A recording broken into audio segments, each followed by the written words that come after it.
le duc et la duchesse de Sussex ont critiqué la réponse de la reine à leur plainte, ajoutant un nouveau carburant à leurs différends avec le reste de la famille royale.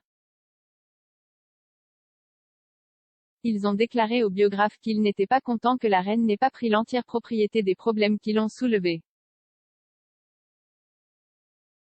Le couple pense également que peu de choses ont été faites depuis qu'ils ont accusé le cabinet de racisme et de ne pas avoir soutenu Meghan alors qu'elle se sentait suicidaire, selon une biographie mise à jour des Sussex.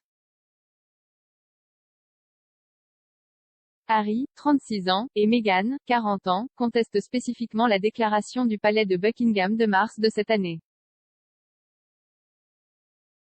Dans un nouvel épilogue de la biographie Finding Freedom, écrit sur le couple par les journalistes Caroline Durand et Omid Scobie, les auteurs écrivent, surpris que la pleine propriété n'ait pas été prise.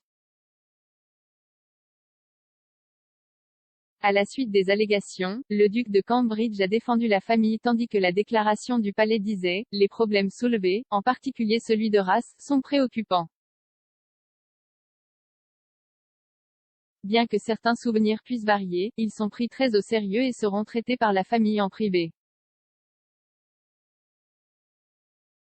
Harry, Meghan et Archie seront toujours des membres très appréciés de la famille.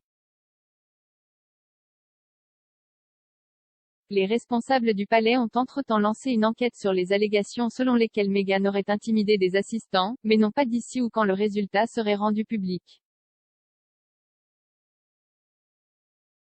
Les Sussex, qui ont quitté leur rôle royaux supérieurs en mars 2020 sont actuellement en congé de paternité et de maternité après la naissance de leur deuxième enfant, Lilibet Diana, en juin, installés dans leur maison de 11 millions de livres sterling à Montecito, en Californie.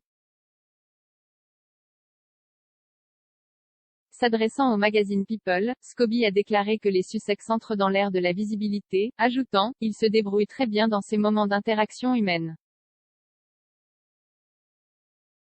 Buckingham Palace a refusé de commenter hier soir.